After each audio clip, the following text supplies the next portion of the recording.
muốn nói còn không nữa muốn nói cho in không dòng chạy nhiều rồi cho không nói cho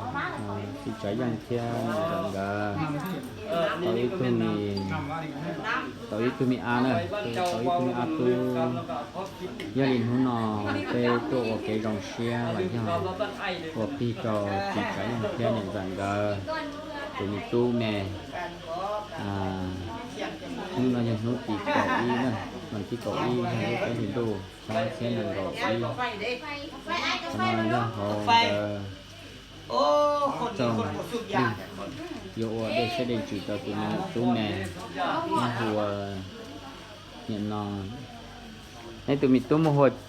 trong lần là giờ đi chẳng lần vậy hùa mình tu chẳng lần là na haiตัวนี้cho nhiều cho xí cho không cho đi sao cho nó têนี่ตัวของสีเตะหล่อให้เราอีกนิดสองแต่ตัวเพื่อนเป็นอย่างกันตัวอีกคือมีตู้หลอกว่าเด็กเชื่อเด็กจีแต่หลอกว่ามีตู้เชื่อจีตู้จีนี่ผู้นอนเลยเทตัวเราไปที่ตัวเราเทตัวปีเราตัวมีตู้ซะnó nói một cáiตู้áo không phải tôi nhà tụi nó đó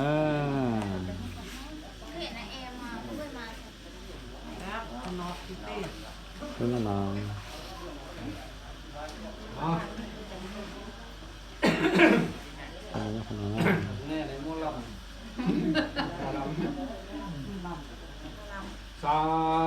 sa thu nam mô tassa bhagavato arahato samma sambuddhassaนะโมตัสสะภะคะวะโตอะระหะโตสัมมาสัมพุทธัสสะนะโมตัสสะภะคะวะโตอะระหะโตสัมมาสัมพุทธัสสะมาเข้ามาพุทธังเตสิวิตังอนุวัตนังสรณังกัสสามิธัมมังเตสิวิตังอนุวัตนังสรณังกัสสามิสังฆังเตสิวิตังอนุวัตนังสรณังกัสสามิสีสัญญาตุภวังสัญญามังคลาสัญญามังคลาวันประเสริฐวันประเสริฐความพันลูกสาวลุงตาและพ่อแม่มานั่งขาหับเอาขวัญค่อยจับเชิญเอาขวัญมันดาและกุมมาลาอ่อนน้อยหน้าสึงซ้อยโสภาที่ออกกำมาสมซื่นเนื้อเกียงมืนใส่งามดีบัดนี้ก็จะพันละนาแต่เดิมดาเข้าแต่เจ้าออกจงเลิกลงมาเกิดในท้องแม่มาเตวานี่แหละ มาบ่อน้อยนาปานได้เขาเขต10 เดือนแม่เจ้าเลยสะเทือนเจ็บปวดท้องพี่น้องบ้านใต้เรียนขึ้นมาหาปู่ตายายบ้านเหนือเรียนขึ้นมาลำแม่เจ้าเจ็บปวดท้องห้องอยู่ในหนจนละวนแม่เจ้าลุกนั่งแม่เจ้าเจ็บท้องยืนอยู่ที่ซุกที่เสือนยืนเบือนกินเกลือไปมาใจมันน้ำเมื่อจากลมแม่เจ้าเจ็บแข้งฝูงพี่น้องบ้านใต้เดินขึ้นมาบิดแข้งให้แม่เจ้าอยู่เวลาแม่เจ้าเจ็บขาผงตายายเขามาบิดขาให้แม่เจ้าอยู่ดีร้อยแม่เจ้าเจ็บท้องน้อยนั่งอยู่ซึ่งลึงพ่อเจ้าควาเทียดึงเอาเสื้อมามัดให้แม่เจ้าผูกจองนั่งยงย่อเบ่งออกเต็มแหงให้เจ้าออกมาเยอะจอมแพงลูกแก้วออกมาแล้วมนทองแม่มันดาเป็นหญิงเจ้าตกง่ายเป็นชายเจ้าตกลำแม่เจ้าเจ็บปวดท้องห้องอยู่เหี่ยวหนจนหุ่นหอยมือคอยจับใส่แห่มือคอยจับใส่แห่เป็นผู้หญิงหากดีร้ายเป็นผู้ชายยังที่ได้บวชสร้างพระบวชในศาสนายังที่ได้บวชหาแทนคุณบิดามารดาพ่อแม่ผงพี่น้องจึงได้เอาแม่เจ้ามาอาบน้ำสาสวยทรงสีมาสวยสาสวยทรงสีมือสาสวยทรงสีแม่เท่ามันจึงเอามีดมาตัดใส่แห่มาแผ่ใส่บือแม่เท่ายืนจึงเอาผ้าแผ่ผืนหนีผืนงามมาตุ้มห่มแล้วจึงเอาเจ้าเสลงไปฟอกผีพงผีพายผีหงผีเป้าผีนกเข้าตัวมันหองคู่ขันแม่ลูกสวยมาเอาเดี๋ยวนี้ ตั้งแต่นี้มาหน้าแม่ลูกกูแม่จิงนกใส่อูนอนอยู่ข้างขี้ไฟป่วยเจ้าไปเตะต้องแม่เจ้ากินน้ำฮ้อนปากป่วยฟงสุกไฟแห่งลุกแม่เจ้าแห่งฮ้อนแม่เจ้าฮ้อนที่ก่อนโอระทอยมีจับโวยฟองกินน้ำฮ้อนทุกงับฮ้อนหลงลุกบุตตาเวทนาแม่เจ้าจงปล่อยขวัญอ่อนน้อยนงหน้าอาวรกุมมาลากุมมารีเอ้ยขวัญเจ้าส่งมาสู่ให้เจ้ามานอนโอสายแพงเจ้าเนื้อถึงยามแรงเจ้าจะได้เอวแม่เจ้าเนี่ยใส่โอสายไฟแม่เจ้าย้ายใส่โอสายไหมสายไหมเจ้าผู้ดีนอนโอสายฟ้าเจ้าผู้ให้นอนโอสายไหมแม่เจ้าคอยปลูกใจหักคออันนี้ไม่ทำมาสร้างพ่อปิดตาพ่อแม่อันนี้ทำมาสร้างแม่มันหาเจ้าแล้วนี่อยู่ของท่านกินแค่พื้นดีผืนน้ำแม่เอามาหอมตุ้มเจ้ากดใส่ในเอิ๊กเลือกสักใส่เจ้าพันหลุดกินนมแม่ยังสมใจอยู่เขาตีมาจีสังเขาตีเฮ็ดตังเขาตีไม่ต้องลงมาเกิด แล้วตัวนี้ตุ้ยตัวนั้นนะ กำเนิดในท้องแม่มันหลาเจ้าแล้วเป็นแก้วเติบใหญ่เจริญวัยโลคาไทยจะให้มาเบียด จะปันซะได้ตัวนั้นนะมันเนี่ยจะในงานใดในชีวิตของตัวนี้จะนะ ชื่อนามของเจ้าขุนผู้เท่าหาเรื่องนาม เนี่ยจะ มีที่เจ้ามุนท้องของแม่มันหลาถึกกับเวลาอุตตามานิเจ้าต้องถึกงามอุทังราชาบัดนี้ก็จะมุนเชิญมาลาลูกแก้วพร้อมแม่มาหมเป็นอาคมคาถาเฮี้ยข้องว่าสายเอหิตาตะปิญะปุระตะยิงเอหิอัมมะปิญะติตะภุเลธาปะเลมิงอะนะยังมีทิชิเจกะกะโลทะวะตะนังมามะ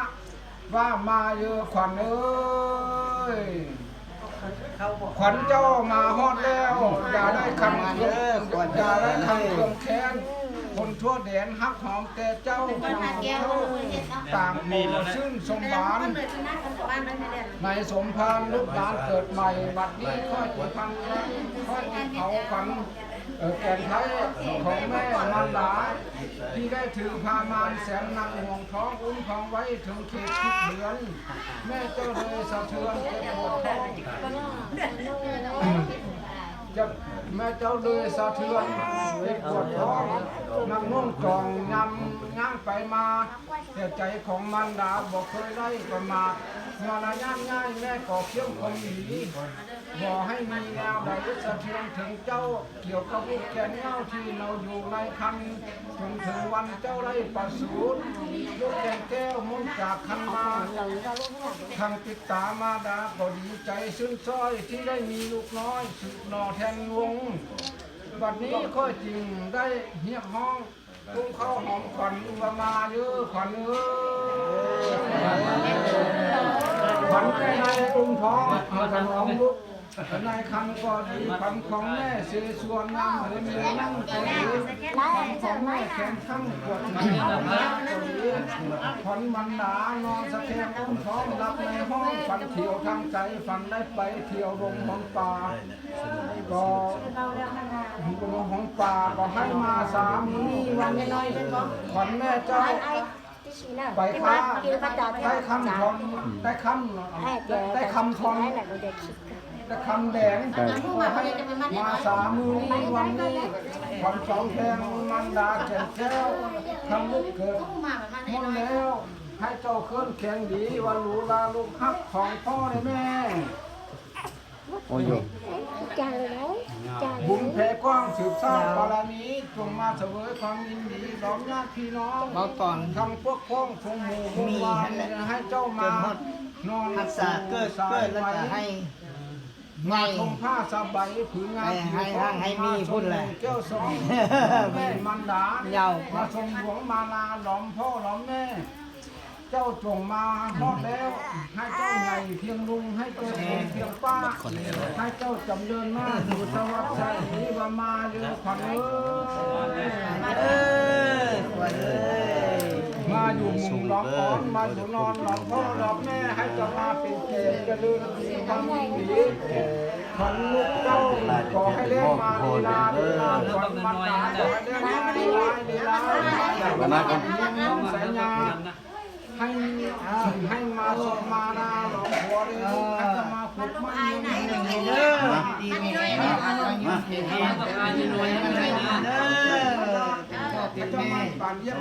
ให้คืนอาจารย์เด้อผู้เขียนให้พระอาจารย์เป็นพี่เป็นน้องเป็นอ้ายเป็นน้องให้หอมให้กันเด้อบ่ให้อาณาสั่งกันบ่ให้ติดกันเด้อเฮาหัดมาเงินแผงนี้จะได้ถอยเข้าแก้ภวันสาขอข้าวถือจัตตารุธรรมะวัฏันติอนุวันโนโสขังพลังเรียบร้อยไปเลย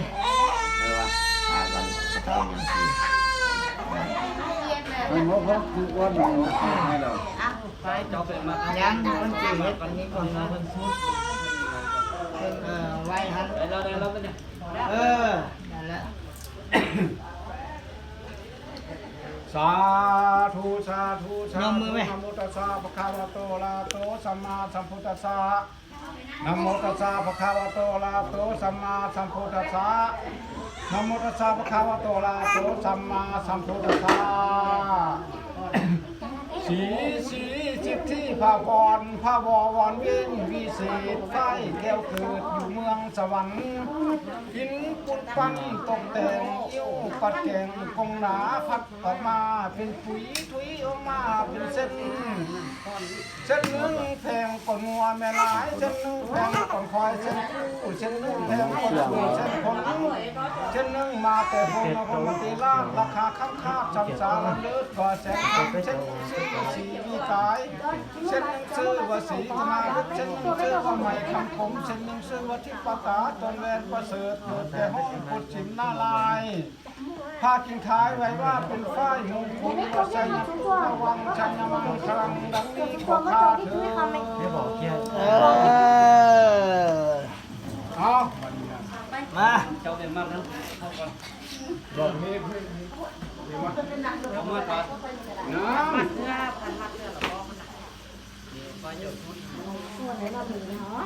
เงาสั้นๆดอกสั้นๆมันไปเล่าก่อนยิ้มใส่ดีกว่าน้ำแดงน้ำดอกสมานนั่นแหละเล่า